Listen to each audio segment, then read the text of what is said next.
Hola, buen día. Mi nombre es Marlene Martín Rico. El día de hoy vamos a hacer ya la conclusión general de la recomendación de la Comisión Nacional de Derechos Humanos que hace respecto a esta recomendación que hemos venido analizando, que es para la falta de pago de las pensiones de personas jubiladas en una fecha, bueno, pues que todas y todos consideramos, creo yo, importante, sobre todo no por las fiestas, ¿no? Sino por la trascendencia que tiene en la vida cotidiana y en la vida social, la falta de capacidad económica en estos momentos donde además todos los gastos se incrementan, ¿no? Además, hablando, como ya lo hemos venido diciendo y repitiendo, de una situación de vulnerabilidad de las personas que resultaron lesionadas en sus derechos humanos, como el derecho a su salario, ¿no? En este caso una pensión, que ha sido ya además un derecho ganado, garantizado, un derecho por el que ya trabajaron muchos años, o un derecho que se les reconoce quizá por tener alguna discapacidad o alguna situación de vulnerabilidad, ¿no? Y estos derechos, ¿no? Al trabajo y a la digna remuneración, pues son derechos sociales y humanos que son trascendentales en la vida de las personas. A lo que corresponde también, bueno, pues este pago, el cual la falta de este pago es de la que deriva esta circunstancia tan compleja, ¿no? Que se da porque, como ya hemos venido hoy un poco para recapitular, cuando estas personas pensionadas se dan cuenta que no hay ese pago, ¿no? Que no se les hizo ese pago, empiezan a manifestarse. Y el Estado, lejos de garantizarles el acceso, ¿no? Como lo dice la Convención Americana, a un mecanismo judicial efectivo, pues reprime a estas personas de una manera violenta. Y bueno, pues nos encontramos aquí que hay muchísimas autoridades que intervienen, de las que se recaba pues mucha información, ¿no? Hablamos de la propia comisión, ¿no? Del gobierno del estado, del Instituto de Pensiones, de la Secretaría de Finanzas, Secretaría de Seguridad Pública, la Fiscalía General, la Contraloría General. Y bueno, vamos a ver más o menos estas documentales que se han recabado, que recaba, digamos, la Comisión Nacional de Derechos Humanos, son las que hacen parte de la investigación de la queja, del proceso de investigación que hace la CNDH para emitir la recomendación. Y principalmente, bueno, de gobierno del estado se recaban las instrucciones que se enviaron, ¿no? Las actuaciones por parte de la Secretaría de Seguridad Pública, y se recaban quiénes fueron las personas que intervinieron en el ejercicio de su cargo, quiénes son a quienes se van identificando ya con el material, ¿no? Periodístico, que además todo esto queda documentado tanto por las y los pensionados como por periodistas, ¿no? La Secretaría de Finanzas, bueno, que habla, que hace como este comparativo de si se emitió o no se emitió el pago, así como el Instituto de Pensiones, y la Fiscalía General, bueno, pues estas denuncias que posteriormente se llevan a cabo, y además las denuncias que empieza a recabar la propia Fiscalía como parte de la investigación, perdón, las documentales que empieza a recabar, y eh, para poder ir fincando responsabilidades, ¿no? Y bueno, pues es que aquí vamos viendo, por ejemplo, todas estas circunstancias que se van conjuntando para que se conforme la violación de derechos humanos, ¿no? Entonces empezamos otra vez, como para recapitular, con la falta de pago. Posteriormente de la falta de pago, seguimos con que, bueno, pues estas personas exigen su pago, no encuentran un mecanismo viable para que en ese momento se les entregue, ¿no? O se les haga ese pago y buscan la protesta, ¿no? La cual es un derecho social y en respuesta a esta protesta la autoridad les reprime, ajá, y posteriormente la CNDH actúa rápido, empieza la investigación, la queja, para poderle dar paso a la queja, y ahí es donde se recaba la mayor parte de todos los testimonios. Entonces, ¿qué es lo que podemos observar aquí? Bueno, punto número 1, a mí me gustaría recapitular de que es bien importante cómo la autoridad puede actuar rápido, ¿no? Y bien, a veces solo hace falta voluntad para hacer las cosas. En este caso, bueno, considerando, ¿no? Que además las personas a quienes les fue violado este derecho fueron personas que, pues, que estaban en alguna situación de vulnerabilidad, personas quizá adultas mayores, quizá ya con muchos años de trabajo y que se les niegue este derecho tan básico que además ya estaba adquirido y plenamente reconocido, pues sí es como muy visible, ¿no? La violación.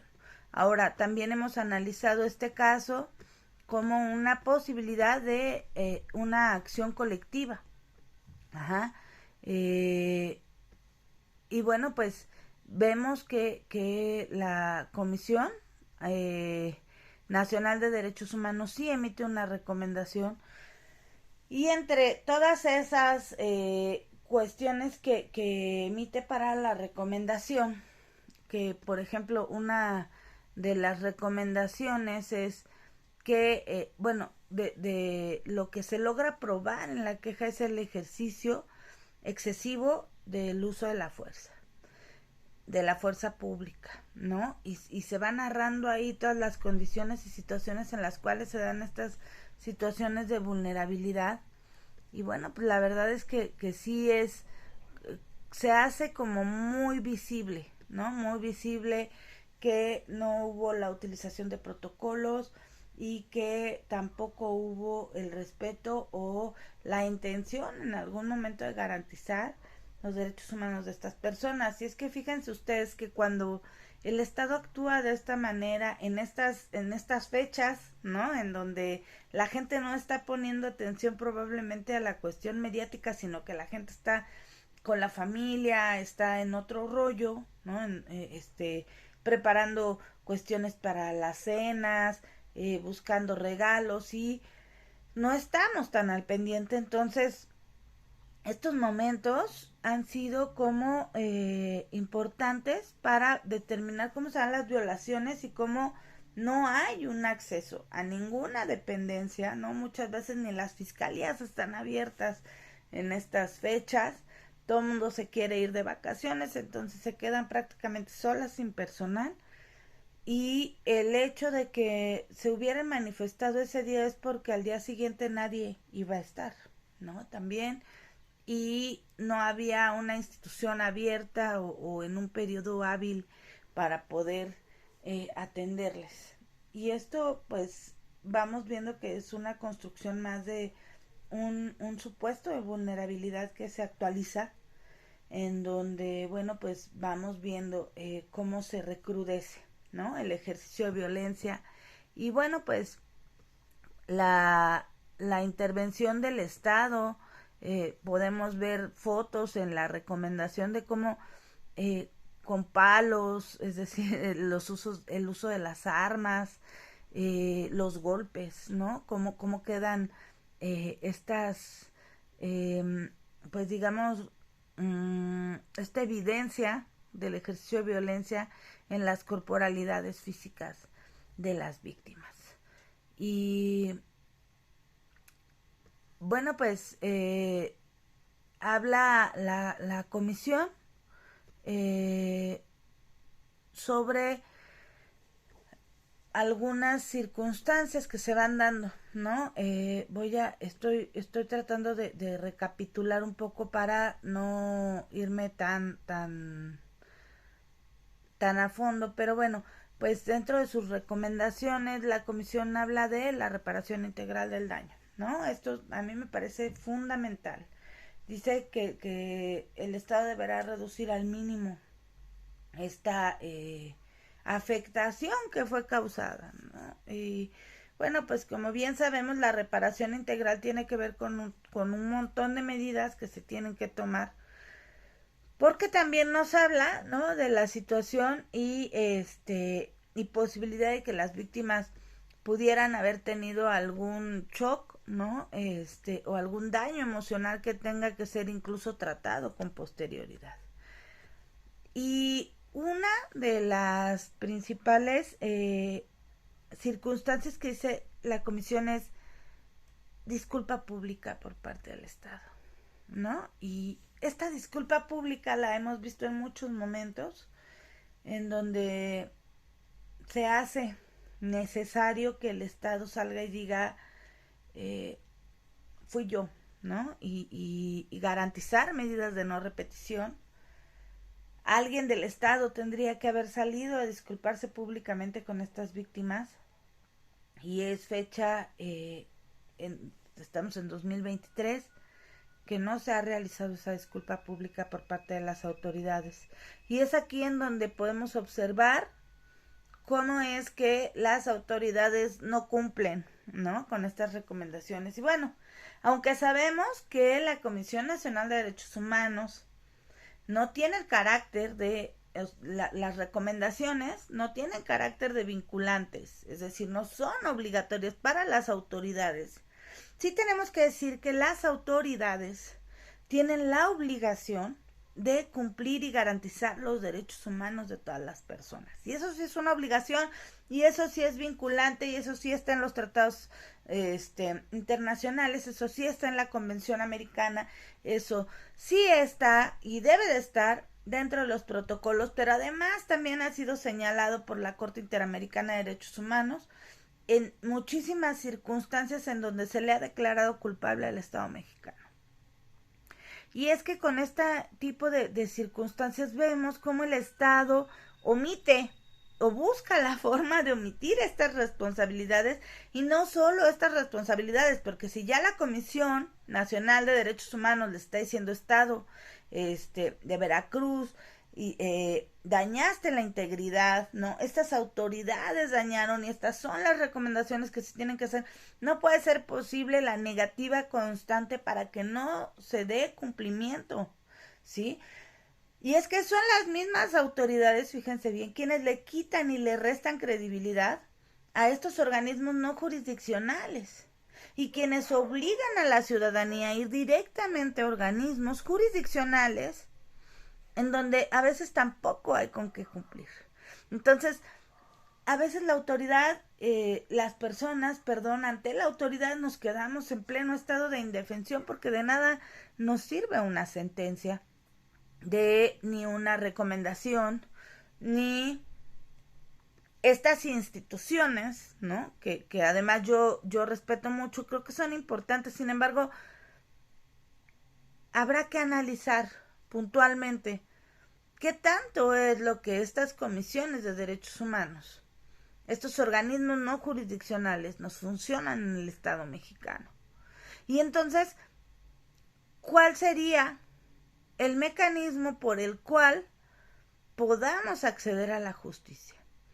Y en lo personal yo creo que tiene que ver con el mecanismo de juicio de amparo, que es la medida más rápida y más ágil. Sin embargo, hay circunstancias en las que no se actualiza una circunstancia, y valga la redundancia, para poder llegar, ¿no?, al acceso a la justicia. Y entonces, en este caso, un poco ya para ir concluyendo, en este caso, como en muchos otros casos, observamos un panorama de plena impunidad, ¿no? Un panorama de una resistencia absoluta de cumplir con la norma, ¿no? Con las recomendaciones que se generan, y la necesidad como ciudadanía de actuar fuerte y duro y agotar todas las instancias necesarias, y yo no sé cuántas veces la Corte Interamericana va a tener que decirnos lo que México tiene que hacer y que México siga sin hacerlo, ¿no? Por ahí están un montón de sentencias que nos pueden dar referente, sobre todo siempre de este abuso de autoridad, ¿no? De esta omisión de las autoridades de cumplir con sus responsabilidades, y es un reflejo, desgraciadamente, esta recomendación del nivel de impunidad que vivimos las personas en este país. Y bueno, pues con esto me despido, y un poco como reflexión, creo que debemos ir haciendo otro tipo de juicios. Creo que debemos ir fincando responsabilidades.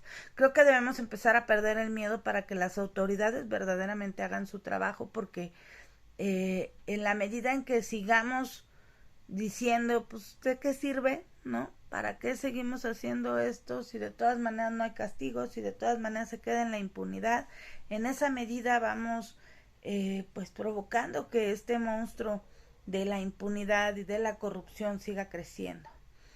Y bueno, pues solamente ya como última parte, convocarles a todas, todos y todes quienes estén viendo esta transmisión en el futuro, que seamos empáticas y empáticos con estas causas, que seamos valientes y que sigamos exigiendo nuestros derechos, y que no paremos, no paremos, porque este país tiene que cambiar, y no son las autoridades quien van a hacer que cambien, somos la ciudadanía. Entonces, pues muchas gracias a todas, todos y todes, y pues quedo a sus órdenes, y nos estamos viendo en otra participación. Hasta luego.